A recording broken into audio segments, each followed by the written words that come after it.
Good morning, everyone. Welcome to our live stream on scaling a business. My name is Diana Spinka. I'm the producer of this online event. Today, we have our networking and business expert, Victor Nichols, hosting the stream along with Tracy Alexander, the passionate and driven owner of the Hut Company. Moving forward, we're going to have more streams like that. We call them deep dive because it's not just a conversation about business, it's an exploration for identifying business challenges and solving those business challenges. And we are honored to have Tracy as our first guest. So, Tracy, please tell us a little more about your business and let's get started. Sure. Well, thanks for having me. I am Tracy Alexander Imgrund, founder of the Hot Company. We are a beverage manufacturer that produces spicy drink mixes that are also sweet. They're non-alcoholic, all natural. We just got vegan certified in 2024. And I really just wanted to find something that I would consume that has no artificial flavors from a lab, no artificial sweeteners from a lab, or anything that you really can't pronounce in the products. And we tell people, our customers pretty much need to know that the product is decadent, not dietary. So I like that. and we're about a year and a half old now, going into our second year. And now I'm looking to scale and get to the next level so that I have everything in place to scale to my 5-year mark and then go from there. Do you have an in place 5-year plan right now, Trace? I have a year to year. I wanted to make sure I got through the first year. I wanted to make sure I had traction. Okay. Now I'm in the second year. So going into the second year. So now I'm ready to get that 5-year plan going, because seeing that I now understand the customer and I understand my product and I understand the need that's out there. Now I can build to get to 5-year, because I can focus on those targets. So I'm here. So what I'm hearing too is that, that this can be a little bit about a lot of it about a scaling conversation. Yeah. Tell me some of the things that you've been, either thoughts, challenges, obstacles, whatever, as far as your scaling opportunities are, or your scaling thoughts are, because I'm very interested in hearing, now that you've got you've started a business that you know how hard it is to start a business, and now you're moving past the first year is amazing. So, exactly. So I'm just curious as to what your thoughts are on the scaling right now. Well, my main thing was to figure out who my customer was. Right. And the great thing about that is pop-ups and demos and the public, like throwing myself right into the public. So immediately I got to see that not everybody is into the product. So instead of people just coming to me, I was calling to people saying, do you like spicy?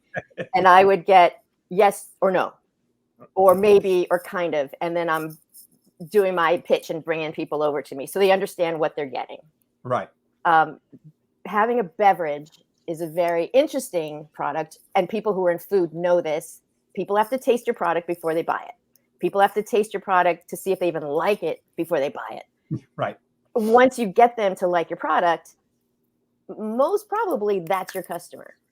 So in my back of my mind, I'm trying to figure out, what did that just cost for a customer acquisition? I don't know. Is that free? Did I just do it for me, like talking to them? I didn't do any social media. I didn't do anything. So that's a really interesting thing to try to figure out, what does that cost? But now I'm at the point where I did my target. I understand the industry. I understand where the industry is going, but there are not a lot of products like mine, which is spicy. There's the tomato, the Tabasco, all that, all the what do they call, Bloody Mary things, but mine is very different. So that's why it's a really easy sell when I go into liquor stores or I go into specialty stores. They're like, oh, I've never seen anything like this before. Sure, I'll get it on the shelf. So it's an easy sell. Right. So now I'm just putting that all on paper, looking at my metrics and saying, okay, I know who my target is. I know I can sell this. But what do I need to prepare for? Like, what if it hits? If my infrastructure and my business is strong, I was going to ask you that. Yeah. I know I can grow by myself to 150,000. I know that. When you say 150,000, you're talking about 150,000 gross revenue? Gross revenue. Yeah. I know I can do that by myself because I've made an efficiency plan. I've maybe think I'm a little insane when it comes to this stuff. Sure. But I created the efficiency plan. I figured out how to make the product really quick, all of that. And now I'm like, well, what if it does grow? Like, what if a distributor wants me? What if there's all these what ifs now, and I'm learning what those what ifs are. Right. So as far as so now you're talking about a production issue. So let's even talk about that, because production's a big part of scaling as well. Because like you said, if you hit and you can't produce, there are many businesses that I've been involved with, and I know you've seen them too, that have been too successful and they go out of business. Yeah. And you're like, where'd they go? They can't deliver. I mean, years ago, I was involved in a business where they went on Home Shopping Network, and they were so successful. They were so successful that they could not fulfill the orders that came in. I mean, it was like, it was like this kind of thing you see in a movie, truckloads of orders coming in. They didn't want to see the mailman every day. Right. They had all these orders coming in, and they ultimately had to go out of business. Home Shopping Network sued them because they were taking in orders and they couldn't deliver them because they had not talked about what you're thinking about right now, is that scale. What if? Yeah. They didn't have the infrastructure in place. So one of my questions is, do you have the production infrastructure in place? Do you have those production partners, whether they be here, whether they be in another state, whether they be in another country? Do you have production partners that are going to be able to fulfill, within a timely fashion, if in fact you are able to scale? Do you have those folks in place? Okay. It's a very interesting conversation about production partners for my product. Okay.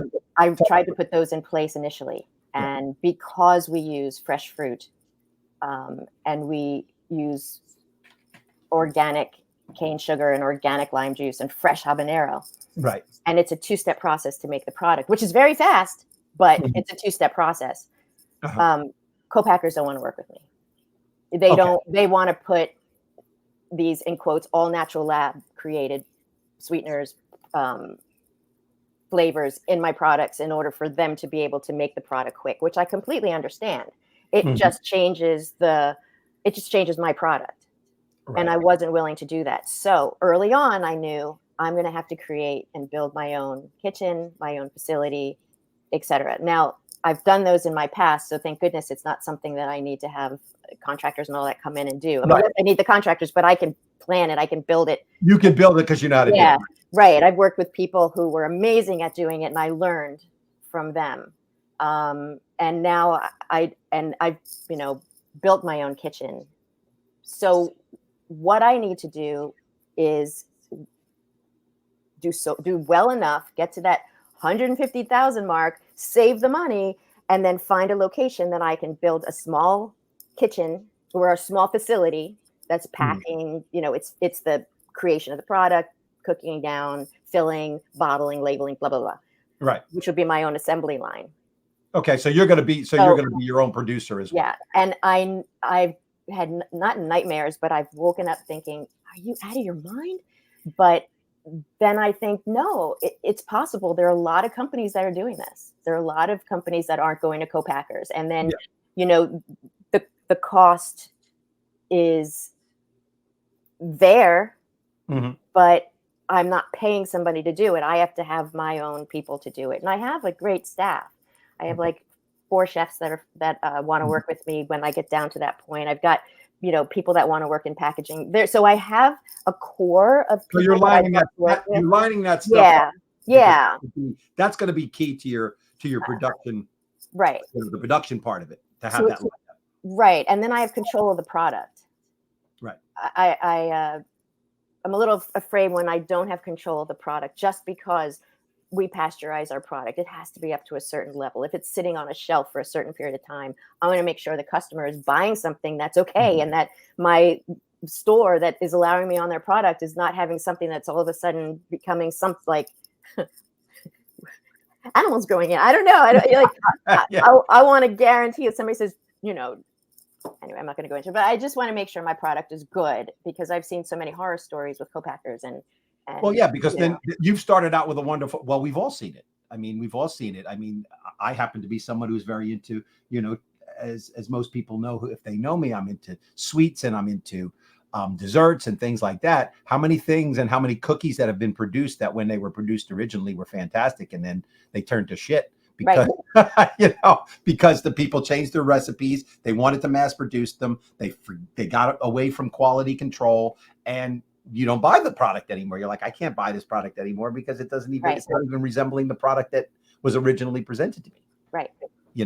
So I completely understand that and why you're so passionate about that. Have you looked at, and I'm really curious about that because obviously that is, it's an infrastructure issue and it's also a financial issue. So now you're talking about scaling and without being able to outsource that for obvious reasons, and I totally am down with that. What's it going to take if that hits? Are you going to be able to acquire the funds that you're going to need in order to build that out? Because that's not going to be free. Right. It's like I compare my world in my beverage world as a brewery. That's a good analogy. It's that kind of business. It's like a brewery is not going to go find a co-packer unless you're a very small brewery and you want to, do whatever. Sure. But they may have a canner, they may have something like that. But they have their right tanks. They have their tanks that they're creating in their space, and that's where I want to be. Like that's what I want to have for the hot company. I want to have a facility that looks like a brewery, if that makes any sense. Yeah. So that means you're going to also have. Are you going to be inviting people in to? I mean, are you looking at from the standpoint of view to have actually an on-site type thing where you have? No. Okay. So that's a different model. Yeah. When I say brewery, the back. The back end, not the front end. Yeah. I don't think I mean, I don't want to get in anymore to like having to. I love the public, but I don't think it's necessary for me to have them come in because, I can serve mocktails, but I don't really want to be in the alcohol space just yet. I mean, maybe one day I'll partner with somebody who says, hey, I've got a great tequila, I have a great vodka, let's combine your stuff with our stuff, and I'll be like, cool. But I may go into the seltzer part of the world, but not so much the alcohol, although I know what it takes. I've gotten people their liquor permits and things like that, but it's a whole nother world. And I just want to stay in my little world because I can afford it. Right. And you want to grow at a pace that's manageable. Yeah, absolutely. So now you talk to me about scaling. So your goal to scale from where you are now in the next 2 years, where do you want to be as far as your scaling is concerned? And let's talk about that for a minute. Yeah, I want to invest in generating customers. I can only do so much, and I'm seeing that I can definitely grab my customers from farmers markets, pop-ups, and demos. Okay. Shows, anything like that. I get my customers. So social media is great, but people come to and look at my stuff and they'll see videos and whatever, great. But they don't really know what I'm doing. So I have to figure out how to get the outside world more into the outside world, to taste the product, to have an interest in the product, to then go to the website and buy. Got it. That's kind of what I'm looking at. I know, like, as I mentioned before, there are 3 places that I go to. There's the liquor stores, specialty stores, and then there's bars and restaurants. Bars and restaurants are my most difficult because I have to get the bartender to understand what my product is. A bar manager can bring a product in, but if the bartender doesn't really know what to do with it, or it's not a product, it's not a drink on the menu. Right. And they're always using you've got to get into 10 cards and you've got to get into education of public, and there's a lot of pieces that go along with on premise for sure. There's a lot, and I can't I can't expect a bar and restaurant to be like, give Tracy 100% or even give Tracy 40% to figure out, we're going to help her with her product. Be like, no, they're not going to do that. They have a business to run. They just want to bring products in and sell them, Right. Yeah. So, and unless you ultimately develop, which I think you may be thinking about, but one of the things to think about as far as we're talking about that specific vertical for the second is a program that's a turnkey program that's going to help them in the promotional part of it. So you walk in with the product, and then you have tent cards, you have communications. You say, guys, this is your little kit. Okay. Right. It's your little kit. This is how it works. Oh, by the way, you want to put this in certain drinks. These are some of the drinks that are already tried and true. Okay. Right. That, that anybody can make. It's not like you're making a drink that has 9,000 different ingredients in it. Exactly. That kind of thing. Because I mean, obviously, because again, you and I happen to know each other, so this is a little bit more of a different conversation. But having some background in that area, the wines and spirits area and things like that, and talking to liquor stores and talking to restaurants, throughout my career, I've noticed that the simpler it is, the higher the possibility of that they're going to bite. If we walk in with a product that doesn't have some kind of marketing behind it, it's like going to a supermarket and saying, no, I don't have any hang tags. I don't have any promotional stuff. They're like, look, we're not going to do that for you. You're not going to get an end cap here. Okay. And let you pay for it. Right. And we're not going to be able to push this product through to our customers unless there's some type of, I'm calling it a kit, but you know what I'm talking about. Some kind of promotional stuff that goes along with it that they can say, hey, I can put this out. There's a QR code that people can find out what the ingredients are, what's the selling point, that kind of thing. So that's one of the things that you may want to start thinking about and testing. You may want to test it. It's not like you have to go in both feet. You can test it and say, hey, let me come up with, a package that has a tent card, that has a QR thing, that has, something, those types of things that are going to help a bar put this out into there, because I know how many times you've sat down at a table and you see that little tent thing and it's right, and it's talking to you about either beer or tequila, or in my case, I look for the desserts, but it's telling you what's happening and what's special and what they're promoting at that time.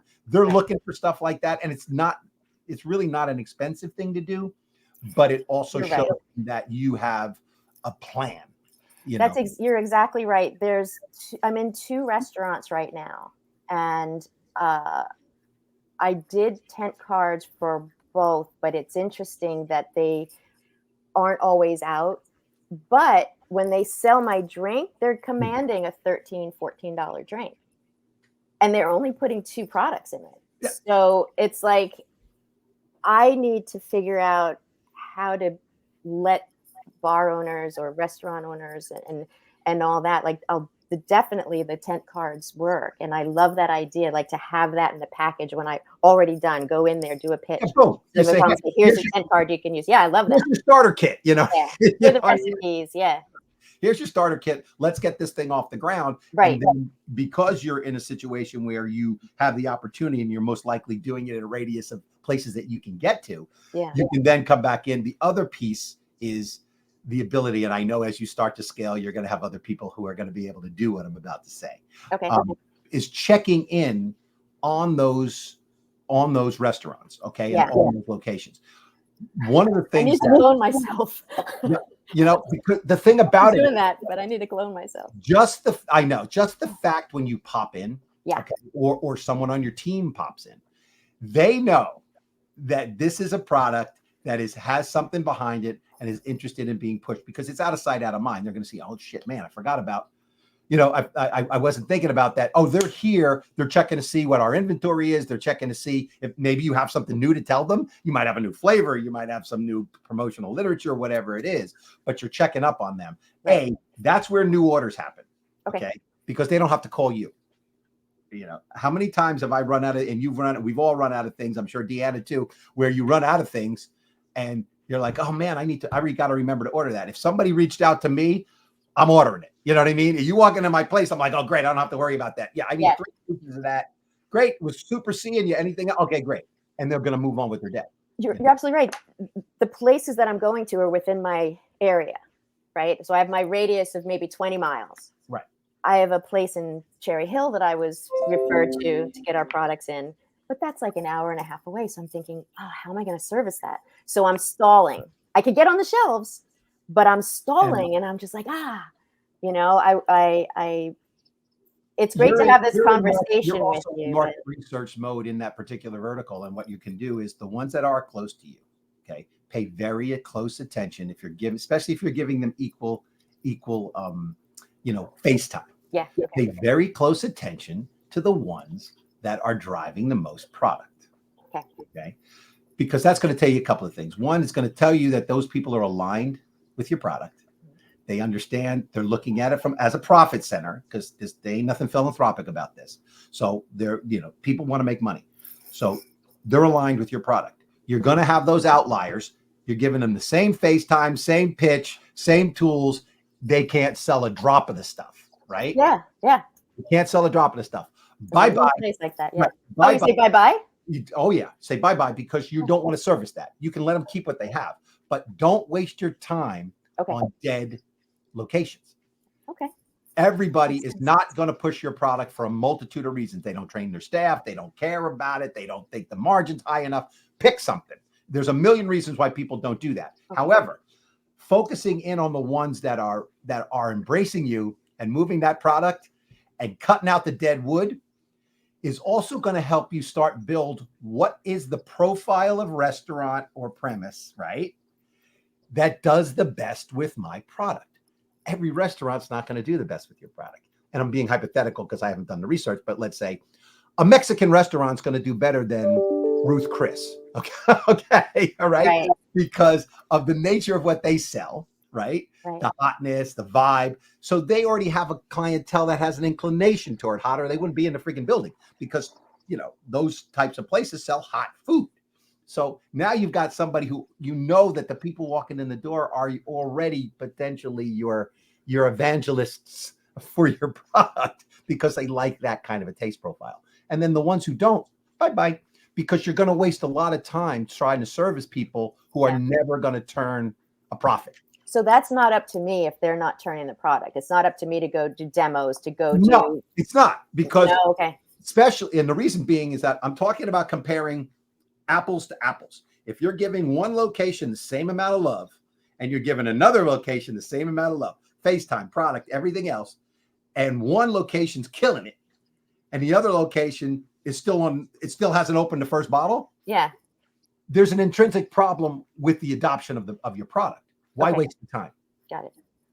Why waste the time? Sell fish where the fish are. Sell more to the people who are aligned with you, and don't waste especially early on. Don't waste your time on the ones. They may be outliers later on. Yeah. The kind of time you're going to burn your bridge, pretty much. But you're going to waste more time on somebody who's not moving your product, right? Than putting extra time into somebody who is moving your product. Okay. And there's so many opportunities out there. It's not like this is 30, 40 years ago. This is like, now there's so many stores that you can go to, and there's so many stores popping up, so many specialty stores. I heard of 2 more in Somerville that are just specialty stores. That I was out taking a walk the other day, Tracy, and I saw your product in a place over in South Orange. Yeah. Okay. Right. And now the place happened to have been closed at the time I walked by, but it was displayed in their window. I recognized the logo, obviously, and I'm like, oh wow, that looks like wow. Yeah. And can I tell you, that store is my highest buying store, and they're tiny. They're tiny. They're buying like at least every 2 weeks, every week and a half. They're buying a case. Do you know why? Yes, they have. They have one particular customer who I met at in South Orange at the winter market, who fell in love with the product. Okay. And he's like, we're going to get this. And I said, well, I'm over it's Botanica Boutique in South Orange. And he goes there and buys maybe 6 bottles at a time. I love this customer. Like how, and I was thinking, how do I clone this customer 1,000, 2,000, 5,000 times? Are you connected with him on social media? No, he's not on social media. Okay. Well, we have a question from LinkedIn, and it's kind of related to the topic that you're talking about right now. The question is, have you considered working with influencers, micro-influencers? Well, that's the social media part. But the second part of the question is perhaps that might help to spread the word, or maybe even an affiliate program or ambassador program. What if we make customers like that one an ambassador, even like aside of social media, in real world? Which is some of the things which are one of some of the things I wanted to get into. I mean, we're using this particular customer as an example, but there are other customers, I'm sure. There are other people like that who are in love with the product and are going to consume the product on a regular basis. But this person sounds like someone who is kind of an evangelized, person. He's amazing. Yeah. And being able to leverage that within any market. Obviously, we're just talking about your stuff right now, but in any market, somebody who is truly connected to your product, loves your product, the quality of your product. I mean, it begins with a testimonial, but it also begins with, like you said, utilizing them as an ambassador to spread the word. And people love that. Okay. They love that. People love to be, even I do. I mean, we all do. It's kind of built into our DNA. When people reach out to us and say, hey, I'd really like your opinion, or I'd really like you, to tell other folks, and here's what we'd like to do. And you're so awesome. And you're such a great customer, all of those things. And all those things are true. You're not saying anything that's not true, but they will then activate. Okay. They're passive right now because all they're doing is taking care of their own needs, but you can activate them to go out and start talking to other people not in like, hey, you want to come, sell for me, but it's the kind of just spreading the word, let other people know about this thing. And then you periodically say, you've been such a great customer, and they've been reporting back to me that you come in all the time. You give them some free product, okay, which costs you not a whole lot. For them to know that you're noticing their consumption, they will be, oh my God, not only is this a great product, but it's a great company. Mm-hmm. There you go. Once you move that from just being a great product to being a great company, that's when people start talking about you. Okay. And what exactly you should do? What trace you should do exactly? I would think exactly is to make sure, obviously you're in direct contact with the owner of that shop that person comes. So I give her a free case. And I say, give this to your customer. And then I give her another case that she can sell. And right? Something like that. And hey, every time you buy 10 bottles or whatever, every time you buy a case, I'm going to give you, a bottle free, whatever it is. Okay. You know what I mean? So they know you're paying attention to their consumption. Yeah. Okay. And thank God this isn't alcohol, because nobody wants you to really pay attention to that kind of consumption. It's like, wait a minute, how come they know how much I drink? Exactly. Because this is a non-alcoholic beverage. They're coming in every day. Right? It's like, my God, this guy. So really, if you kind of look at it from that aspect and start to nurture that, that's probably one of the most valuable things. Okay. I know there are people who, I'm passionate about guitars, and because that's one of the things that I'm passionate about. I always have a different one behind me.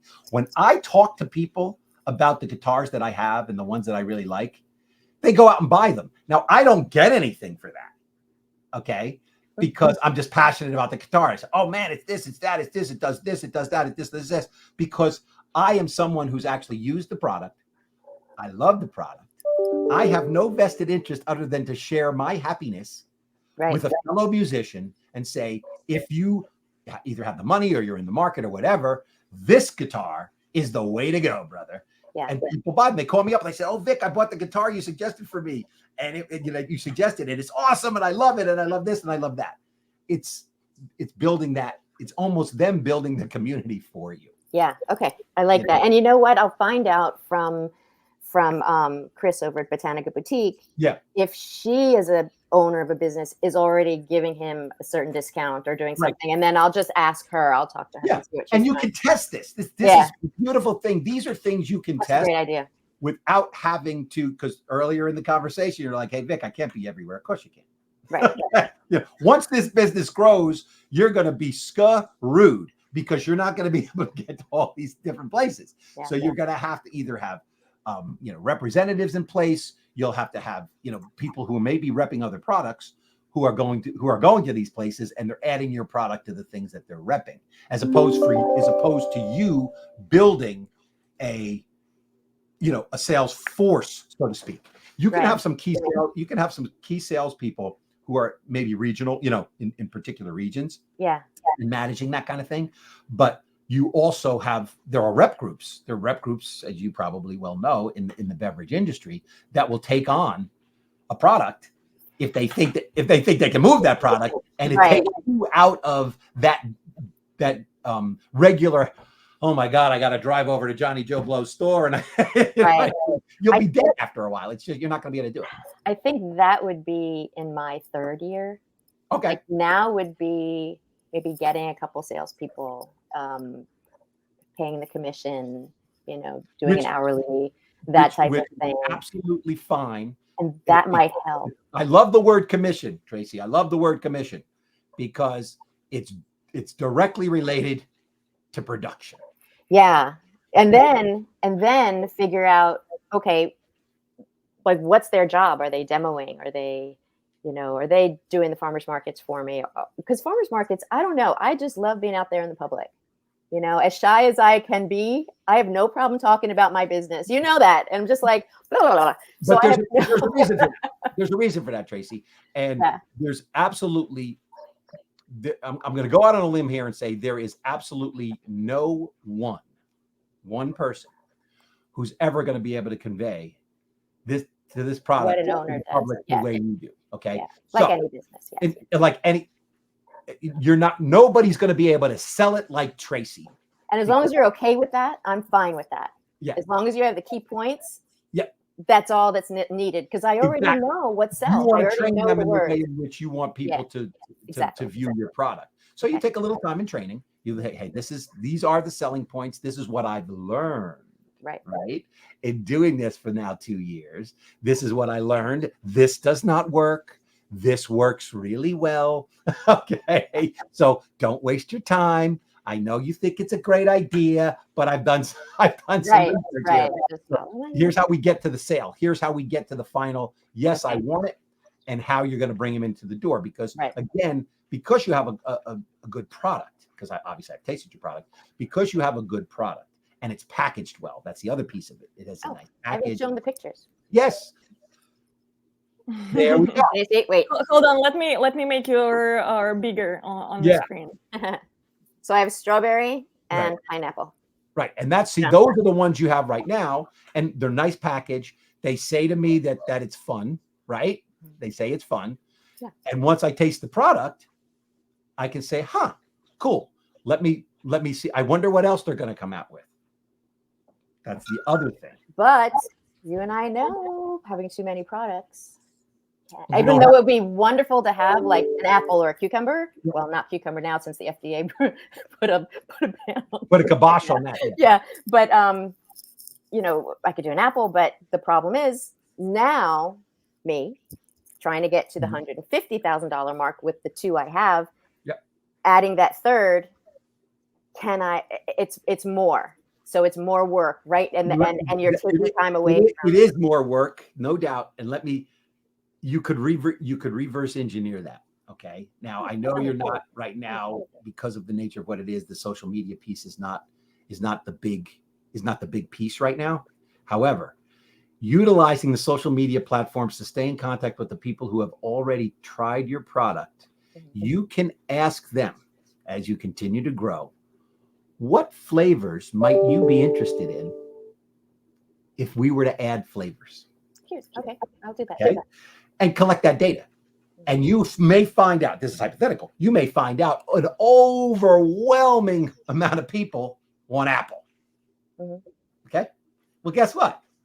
You already know they want it. Okay. All right. So when you decide in your third year and you say, you know what, I'm going to release another flavor, but I'm going to release it to those people first and say to them, hey guys, I was listening to what you were saying and I'm going to be releasing, and I want you to have an opportunity to pre-order this. Okay. I love that. Because you were the ones who actually got me to do it and said, hey, Trace, we want apple, right? Cool. Have them pre-order it, treat them VIP.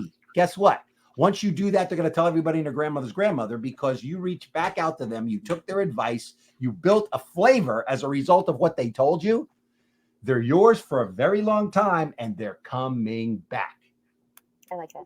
What do you think of Deanna's question on the micro influencers? I know there's all the different levels, and the micro is really the one that I would use. Right. So what do you think about that? Like, there's so many out there, and there's so many influencers I just love. Right. And I'd love to work with them, but I want to make sure, because they have their payment structure as well. It's not just free product. No. So and they have to make a living. But Sure. I look at it like, maybe I'll try it once and work with an influencer who I just found last night, a really cool person who's doing this really amazing content. So I could reach out to a micro influencer and see if they want to work with me and just have a nice conversation with them. But I'm afraid to go to too many influencers and put out so much cash that I should be putting into my product, because people need to taste my product. So and knowing my market, I know, and my return on investment, and I have my KPIs. I'm doing all these little acronyms to you, but I know what I need to do to continue to push forward. Right. And my money needs to be exterior. It needs to be in the product. It needs to be in the shipping. It needs to be, in customer service. Customer service, customer service falls under the marketing category. Okay. Because, everything you do from how you answer if you have a telephone to how you deal with people out in the street and who represents you, that's all that's all part of your marketing budget. Yeah. Okay. Because that's a perception that people are having of your business. If you're going to be looking at it from a cost standpoint of view, and I'm going to specifically talk about the micro influencer thing, it's not an all or nothing kind of a gig here. You don't have to have a lot of different influencers. Okay. What you have to do is a little bit of research, whether it's you or you have somebody do it, for you who's, close to you within that sphere, and say, this would be the most likely influencer that you want to approach. So you approach that influencer and you say, here's what my proposition is, right? Here's what I want to do. Here, you finding out how they charge or what they do, and you test it. Okay. And you can test it with one influencer. You don't have to test it with 10 influencers. Okay. Yeah. You can test it at a low level and say, let me see how this might work for my product. Okay. Low cost of entry. There's a very low barrier of entry, but the amount of data that you could get could be amazing. Yeah. Depending on how it's presented by that particular influencer. If they ask for an engagement, if they ask for, if you're offering a coupon, whatever it is, whatever the offer is going to be, it's the data is king, Tracy. Data is king. Okay. And if there were 1,000 of you, we wouldn't have to have this conversation, because you would be out there selling your product, collecting the data, knowing exactly what pathway to go down, but you can't. So you're going to have to utilize the resources that you have, some of which are free resources like internet, social media platforms, and of those things. They're relatively free. Time is money, and you're going to have to spend a little time on that, but they're relatively free or very, very, very low cost. And you collect the data. You're still in that data phase. Yeah.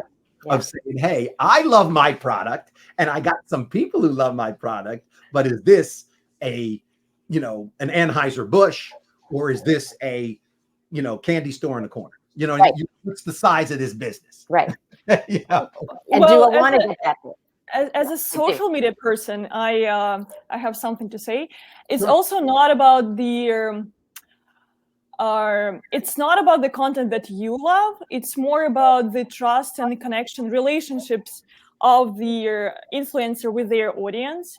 So let's say if an influencer has, pretty content, but there is no connection and trust between the audience and an influencer, you might just lose money. And what I would do, I would find those people who are very open, on social media, and who don't have, like fancy content, who has like very down to earth and like natural, engaging content. So people, like, I would find an influencer who has an audience that just trusts them, and they don't have to taste the product. They have to listen to the influencer and like see what they're saying, and if there is a connection, they will buy the product because they trust the influencer. And maybe I would also test like different groups, like a vegan group, or vegan vegetarian people who are very into healthcare. other group, or like people who love to party, love to eat, like very like all over the place. And another group may be like moms who can't drink alcohol, who are very That's good. like strict with their diets. And like maybe Just hit on that, test like 3 influencers from those groups, and then see which one works better. But I wouldn't pay attention on pretty content, because a lot of time people follow pretty content, but they don't know the person behind that content, so Okay. and you have to make sure that people trust that person behind the content. We actually, I saw a LinkedIn comment just about what you were talking about, Diana. And I think the person who wrote it also, because I can't see who the person is, that you hit it right on the head. Yeah. And it's not about the amount of follower, it's the influence. It's who they are and how that's going to work with your particular product. The quality, not the quantity. That makes sense. Yeah, that makes so much sense. And Deanna, let me just interrupt you 1 second. The mom thing is, it seems like more and more moms are becoming customers of mine, because they're looking for something other than iced tea, lemonade, and water, And when I'm pitching to them these products that, granted, they have 100% organic cane sugar, but they have no artificial sweeteners, nothing artificial, no preservatives. They're like, I'm okay with that, and I could put it in my seltzer, and I said put it in some hot tea, and so make a mocktail out of it that doesn't have the spirits that have the preservatives in it. Make your own mocktail. So I have the recipes that I give them. But you're absolutely right, Dee. If I can find like a mom group or a mom influencer and send this to them and see what they think, because I listened to everything you said, and I think hitting up on that micro influencer target is brilliant. And there are lots of moms out there on Instagram. Yeah. Thank God. What you're talking about, and the beautiful thing about that, and I know, Tracy, you know that, but I always like to emphasize it, is that these things that we're talking about, they are tools at a place setting. Okay? Yeah. No singular thing is the entire place setting. Okay. You got a knife, you got a fork, you got a plate, you got a spoon, you got a cup. Okay. These are all what make up that place setting, and they're all part of the mix. So it's not an all or nothing. Yeah. Every once in a while you do find a vertical that just kills it. You know what I mean? You're like, you caught lightning in a bottle, you got a unicorn. That's not a plan. That's just luck. Okay. And that does happen. So, I mean, it absolutely does happen. But what you're talking about and what we're talking about is a strategic approach at what it is that you're trying to do. And the testing is always so important. And I think it's one of the things that a lot of people, even advanced people, forget about. They don't test because they get inside their own heads, right? And they're like, wow, this is really a great idea. And I think this group is going to love my stuff. And they put all this effort behind it, and they find out that people could not care less, because it's what they're thinking, not what actually people want. The testing thing is so important. Very important. No, this is good. It's so great to talk to you guys, because I can actually focus in on things that I may have thought I needed to talk to you about. now we're talking about it, and it works for me. And I've taken my notes. Now I have thanks, Vic and Gianna. No, I have 6 things now I need to really focus on, which is so great, because I've been focusing on 20 that are just keep going. Very difficult. I can add things to my list now, so I'm excited to get to that next step and see where I'll be in 3 months. I always say, where am I going to be in 6 months? So I'd like to I'd like to see where I'll be in 3 months. Yeah, and do those micro check-ins. Do it in 3-month increments, because you now have a real business. Okay, regardless of how big or how small, you have a real business. It's clear to me that you're focused on this business. It's clear to me that you want to put the time and effort, and it's also clear to me that you have the expertise to take it to whatever level you decide that you want this business to go. So the key here is to streamline it, jump over any potholes, okay, that are going to slow you down, and continue moving on that, on that line to making it to what you believe success is for you. Because I always ask people, they'll come to me and they'll say, well, I want to do this, this, and this. And then my first question is, I said, well, what does success look like to you? What does success look like to you? And they're like, that's a good question. I didn't really think about the end game. Okay. I was thinking about the now game. And I said, well, what does success look to you 2 months from now? Because now if you're starting to set, you got to know, right? You're setting those goals and you're like, wow, this is what I said success looked like for me, 2-3 months from now. What am I doing in order to get there? Right. And it's like the vision board. It's like people are all into that. It's like, but the great thing about those is you see where you want to be. So automatically your brain is thinking, not even looking at the vision board again, it's already programmed to get you to where you need to go. And that's what I do. I'm always writing. I mean, I take those Apple Notes and I'm on my phone like 3 o'clock in the morning because Deanna knows my waking hour is like 3 o'clock in the morning to 8 o'clock in the morning when nobody's awake, and I'm just like making notes, or I'm texting Deanna, or I'm whatever is happening or working. And people need to find out what's your witching hour or waking hour. What is that? Like I am dead between 10 p.m. and 2 a.m. Don't talk to me. Don't ask me anything. I'm not looking at the phone. Nothing. Yeah. I may do social media and kind of do my eyes a little bit, but that's not my time. My time is early. And then I can work for the whole day until 7, 8 o'clock at night. But my most creative time is between 3 a.m. and 8 a.m. Mm-hmm. So that for people who are in business or new people who are trying to get into business, try to figure out when you're most creative, because and write it down, because you'll forget it in 2 seconds. Like the second you get an idea, write it down. Because everybody's different. That's how I have that's how I do my stuff. And ChatGPT is amazing too. I ask Chat, is my best friend. I ask them what I do questions. I need to scale my business such and such, or give me a KPI on shipping with a better cost. It's if people can enjoy AI, or even before it was Google, ask Google a question. Well, it's back to what I got to earlier. It's about tools, right? Yeah. You use the tools that you have available that are going to help you move your business forward. And the ones that you like and you understand. It doesn't have to be what I'm doing. Just no. People have to find their own. People have to find their own groove. Okay, they do.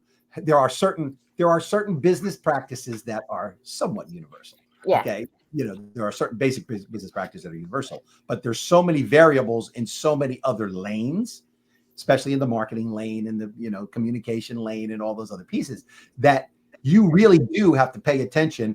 Your operation, yes, you got to pay attention to your operation, make sure you're putting out a quality product. And know your numbers. Know your numbers. Yeah. I could not emphasize that more. But you also have to understand that you have to pay attention to the other piece, because the marketing piece, there have been many people who I've known and people that I've talked to through the years, they started these beautiful restaurants, let's say, right? They start a beautiful restaurant. They put all this money into beautiful woodworking and all kinds of stuff. And an unexpected thing happened. Their zoning was delayed. Their permitting was delayed. Okay. Just for a little while, but they didn't set up enough money aside for marketing. So they've got this beautiful place and zero money to market it. Okay. And then all of a sudden they thought building it, people were just going to come. I'm like, homie, it don't work that way. You cannot just build something and expect them to come. You should have been marketing this while you were building it, right? Mm-hmm. You should have been lining up who your demographic was, and you should have been finding out and planting those seeds. So when you did open your door, there were people standing in line, not crickets. Right. Okay. And he ended up going out of business. Well, we have 10 minutes left. Tracy, do you want to talk about investments and finding an investor, or maybe you have other questions for Vic?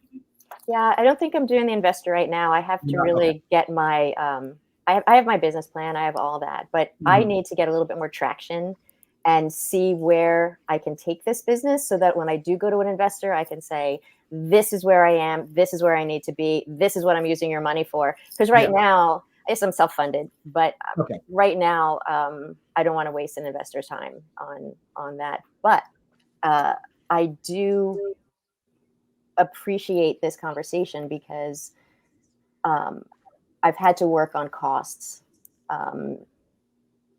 And I'll do this in 1 minute. My shipping cost was not so much the cost, but what I was doing. I used to do these nice boxes, and they were just a corrugated box, 12 by 12 by 10, and I would put shrink wrap.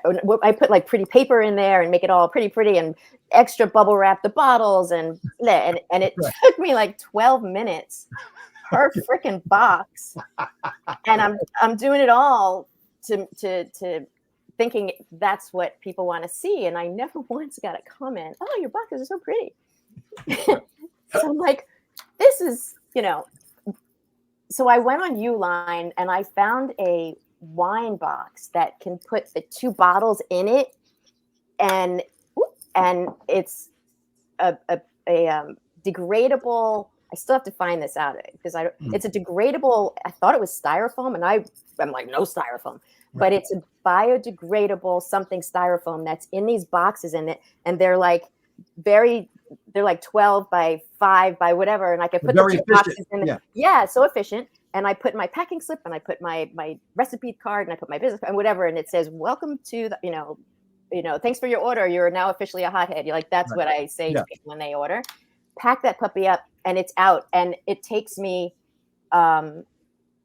maybe a minute and a half to put that box together compared to the 12 minutes. So my the big box may have cost me $2 and maybe $2.50 to do everything, and the box that's saving me all this time is costing me $5.20. But then I look at the cost of how much time, how many more can I do, and I can do 30 in an hour compared to scale, 5 in an hour. That's going to go away, baby. Yeah.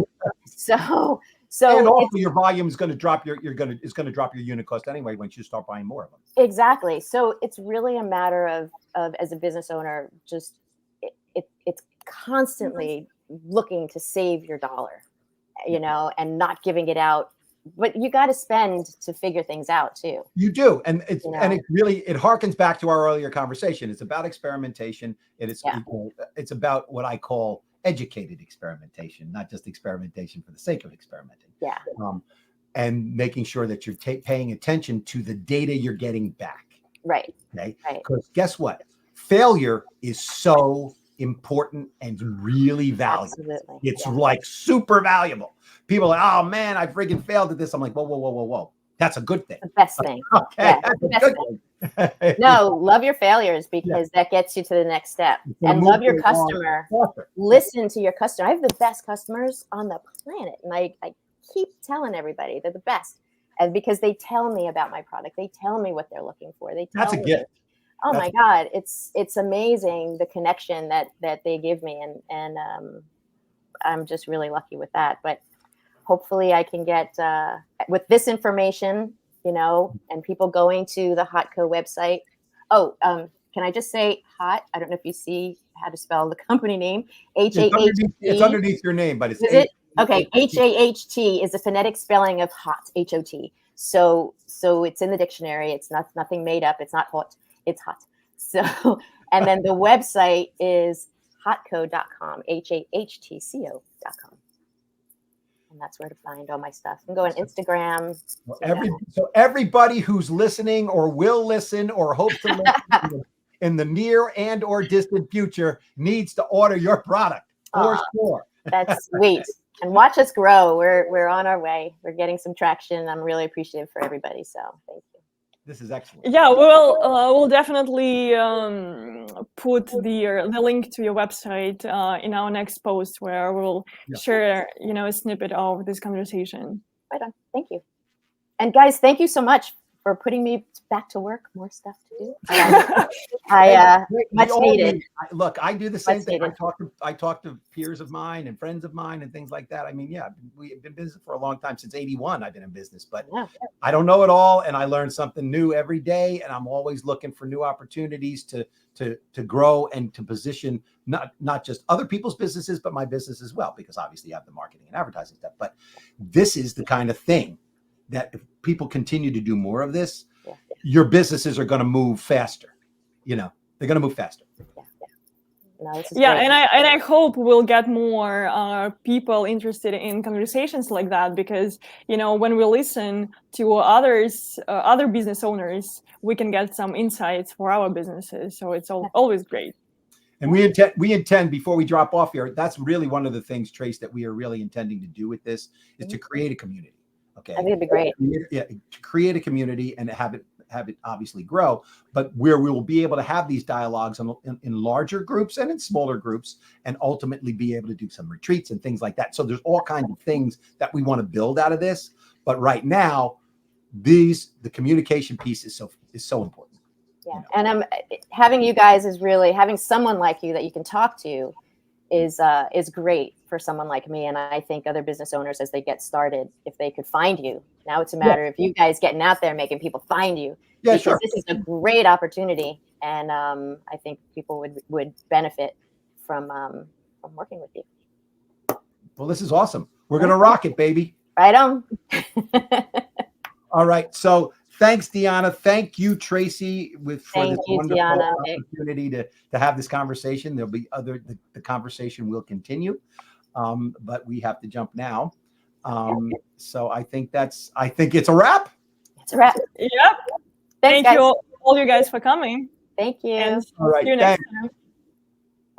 Take care.